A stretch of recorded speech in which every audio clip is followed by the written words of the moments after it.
கடந்த 30 வருஷத்துல 12,456 ஏரிகள் மூடப்பட்டிருக்கு, 27,000க்கும் மேல குளங்கள் அழிக்கப்பட்டிருக்கு, 7 ஆறுகள் மூடப்பட்டிருக்கு, 1,67,512 ஏக்கர் விவசாய நிலம் அழிக்கப்பட்டிருக்கு. ஒரு நாளைக்கு 9 லட்சம் லிட்டர் தண்ணி எடுக்கிறாங்க. இதுல விவசாயத்துக்கு தண்ணி எங்க இருக்கும்? ವ್ಯವಸಾಯ ತರ್ಕೊಳ ಪಣಿಕಮ್ಮ ಎನ್ನ ಪಣ್ಣುವ. ಸಿನಿಮಾದಲ್ಲಿ ವಿಜಯ್ ಅವರು ಹೊಡೆಯುತ್ತಿದ್ದ ಪಂಚ್ ಡೈಲಾಗ್ಗಳು ಈಗ ಕೇವಲ ಚಪ್ಪಾಳೆಗೆ ಸೀಮಿತವಾಗಿಲ್ಲ, ಅವು ವಾಸ್ತವವಾಗುವ ಹಂತ ತಲುಪಿವೆ. ತಮಿಳುನಾಡು ರಾಜಕೀಯದ ಚರಿತ್ರೆಯಲ್ಲಿ ಅಕ್ಷರಶಃ ಹೊಸ ಶಕೆಯೊಂದು ಆರಂಭವಾಗಿದೆ.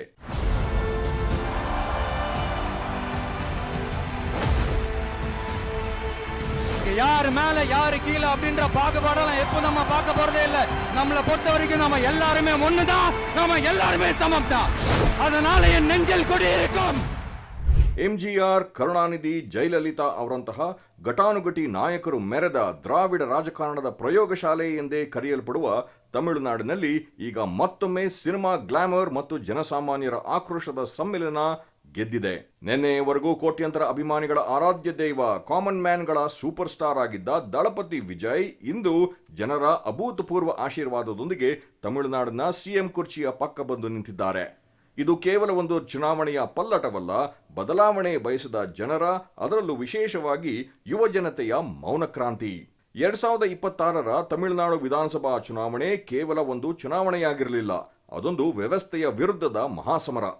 ದ್ರಾವಿಡ ರಾಜಕಾರಣದ ದಿಗ್ಗಜ ಪಕ್ಷಗಳಾದ ಡಿಎಂಕೆ ಮತ್ತು ಎಐಎಡಿಎಂಕೆಗಳೆಂಬ ಎರಡು ಬೃಹತ್ ಬೇರೂರಿದ ಆಲದ ಮರಗಳ ನಡುವೆ ಹಣಬಲ, ತೋಳುಬಲ ಮತ್ತು ಜಾತಿ ಲೆಕ್ಕಾಚಾರಗಳನ್ನೆಲ್ಲ ಮೀರಿ ತಮ್ಮ ತಮಿಳಗ ವೆಟ್ರಿ ಕಳಗಂ ಟಿವಿಕೆ ಪಕ್ಷವನ್ನು ಕಟ್ಟಿ ವಿಜಯ್ ಏಕಾಂಗಿಯಾಗಿ ಹೋರಾಡಿದ್ರು. ಪ್ರಖ್ಯಾತ ನಿರ್ದೇಶಕ ಎಸ್ ಎ ಚಂದ್ರಶೇಖರ್ ಅವರ ಪುತ್ರನಾಗಿ ಚಿತ್ರರಂಗ ಪ್ರವೇಶಿಸಿದ್ದ ವಿಜಯ್ ರಾಜಕೀಯದ ವಿಚಾರದಲ್ಲಿ ಆರಂಭದಲ್ಲಿ ಅಪ್ಪನೊಂದಿಗೂ ಭಿನ್ನಾಭಿಪ್ರಾಯ ಎದುರಿಸಿ ಯಾರ ಹಂಗಿಲ್ಲದೆ ತಮ್ಮದೇ ಸ್ವತಂತ್ರ ಹೆಜ್ಜೆಯನ್ನಿಟ್ಟಿದ್ದರು.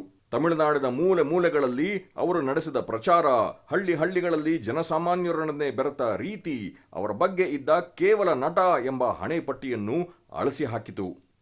ವಿಜಯ್ ಮಕ್ಕಳ ಇಯಕ್ಕಂ ಎಂಬ ಅಭಿಮಾನಿ ಸಂಘಟನೆಯ ಮೂಲಕ ಅವರು ದಶಕಗಳಿಂದ ಕಟ್ಟಿದ್ದ ಸಮಾಜಮುಖಿ ಕಾರ್ಯಗಳ ಬುನಾದಿ ಈಗ ಬಲಿಷ್ಠ ರಾಜಕೀಯ ಕಾರ್ಯಕರ್ತರ ಪಡೆಯಾಗಿ ಕೆಲಸ ಮಾಡಿತು.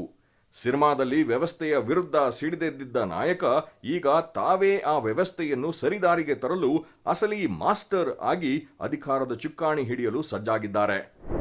ಸಿನಿಮಾ ರಂಗದ ಅತ್ಯುನ್ನತ ಶಿಖರದಲ್ಲಿದ್ದಾಗ ಪ್ರತಿ ಚಿತ್ರಕ್ಕೂ 100 ಕೋಟಿ ರೂಪಾಯಿಗಳ ಬೃಹತ್ ಸಂಭಾವನೆ ಪಡೆಯುವಾಗ ಆರಾಮದಾಯಕ ಬದುಕನ್ನು ಬಿಟ್ಟು ರಾಜಕೀಯದ ಕೆಸರಿನಲ್ಲಿ ಇಳಿಯುವ ನಿರ್ಧಾರ ಅಷ್ಟು ಸುಲಭದ್ದಾಗಿರಲಿಲ್ಲ. ಐಷಾರಾಮಿ ಬದುಕು, ಪ್ರತಿ ಶುಕ್ರವಾರ ಥಿಯೇಟರ್ಗಳಲ್ಲಿ ಮೊಳಗುತ್ತಿದ್ದ ಕೇಕೆ ಜೈಕಾರಗಳನ್ನು ತ್ಯಜಿಸಿ ಸುಡುಬಿಸಿಲು ಧೂಳಿನಲ್ಲಿ ಜನರ ಕಷ್ಟಗಳನ್ನು ಆಲಿಸುತ್ತಾ ನಿಂತ ವಿಜಯ್ ಅವರನ್ನು ವಿರೋಧಿಗಳು ಆರಂಭದಲ್ಲಿ ಹಗುರವಾಗಿ ಕಂಡರು. ಆದರೆ ನನ್ನನ್ನು ಈ ಮಟ್ಟಕ್ಕೆ ಬೆಳೆಸಿದ, ಅನ್ನ ಹಾಕಿದ ಜನರಿಗೆ ನಾನು ನನ್ನ ಜೀವನವನ್ನು ಮುಡುಪಾಗಿಡಬೇಕು ಎಂಬ ಅವರ ಪ್ರಾಮಾಣಿಕ ಕಳಕಳಿಗೆ, ಭ್ರಷ್ಟಾಚಾರದ ವಿರುದ್ಧದ ಅವರ ನೇರ ನುಡಿಗಳಿಗೆ ಇಂದು ತಮಿಳುನಾಡಿನ ಜನತೆ ಬಹುಮತದ ಮುದ್ರೆ ಒತ್ತಿದ್ದಾರೆ. ಅವರ ಮೌನವೇ ಅವರ ಅಸ್ತ್ರವಾಯಿತು. ಅವರ ಕಣ್ಣುಗಳಲ್ಲಿದ್ದ ಬದ್ಧತೆಯೇ ಜನರನ್ನು ಸೆಳೆಯಿತು. ಇದೀಗ ಗೆದ್ದು ಸಿಎಂ ಕುರ್ಚಿಯ ಪಕ್ಕ ನಿಂತಿರುವ ವಿಜಯ್ ಅವರ ಕಣ್ಣುಗಳಲ್ಲಿ ಗೆಲುವಿನ ಸಂಭ್ರಮಕ್ಕಿಂತ ಮುಂಬರುವ ಜವಾಬ್ದಾರಿಯ ಭಾರವೇ ಹೆಚ್ಚು ಎದ್ದು ಕಾಣುತ್ತಿದೆ. ತಮಿಳುನಾಡಿನ ಯುವ ಜನತೆ, ರೈತರು ಮತ್ತು ಮಹಿಳೆಯರು ಅವರ ಮೇಲೆ ಬೆಟ್ಟದಷ್ಟು ನಿರೀಕ್ಷೆ ಇಟ್ಟುಕೊಂಡಿದ್ದಾರೆ. ದಶಕಗಳಿಂದ ಬೇರೂರಿರುವ ಭ್ರಷ್ಟ ಆಡಳಿತ ವ್ಯವಸ್ಥೆಯನ್ನು ಸ್ವಚ್ಛಗೊಳಿಸುವ ಕಠಿಣ ಸವಾಲು, ಯುವ ಸಮುದಾಯಕ್ಕೆ ನೀಡಿದ ಉದ್ಯೋಗದ ಭರವಸೆಗಳನ್ನು ಈಡೇರಿಸುವುದು ಹಾಗೂ ಕೇವಲ ರಾಜಕೀಯ ಭಾಷಣಗಳಿಗೆ ಸೀಮಿತವಾಗಿದ್ದ ತಮಿಳು ಅಸ್ಮಿತೆ ಮತ್ತು ಸಾಮಾಜಿಕ ಸಮಾನತೆಯನ್ನು ಪ್ರಾಯೋಗಿಕವಾಗಿ ಜಾರಿಗೆ ತರುವುದು ಅವರ ಮುಂದಿರುವ ಬಹುದೊಡ್ಡ ಗುರಿಗಳಾಗಿವೆ. ಕುರ್ಚಿಯ ಮೇಲೆ ಕೂರುವುದು ಸುಲಭ, ಆದರೆ ಆ ಕುರ್ಚಿಯ ಘನತೆಯನ್ನು ಕಾಪಾಡಿಕೊಳ್ಳುವುದು ಅಗ್ನಿ ಪರೀಕ್ಷೆ ಎಂಬುದು ಸ್ವತಃ ವಿಜಯ್ ಅವರಿಗೂ ಅರಿವಿದೆ.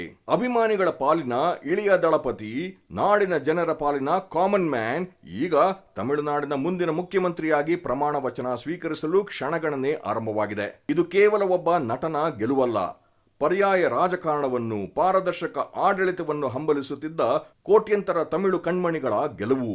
ಒಂದು ಕಾಲದಲ್ಲಿ ಬೆಳ್ಳಿ ತೆರೆಯ ಮೇಲೆ ವಿಜಯ್ ಕಾಣಿಸಿಕೊಂಡರೆ ಥಿಯೇಟರ್ನಲ್ಲಿ ವಿಸಿಲ್ ಸದ್ದು ಮುಗಿಲು ಮುಟ್ಟುತ್ತಿತ್ತು. ಅವರ ಸ್ಟೆಪ್ಸ್ಗೆ ಯುವಜನತೆ ಹುಚ್ಚೆದ್ದು ಕುಣಿಯುತ್ತಿತ್ತು.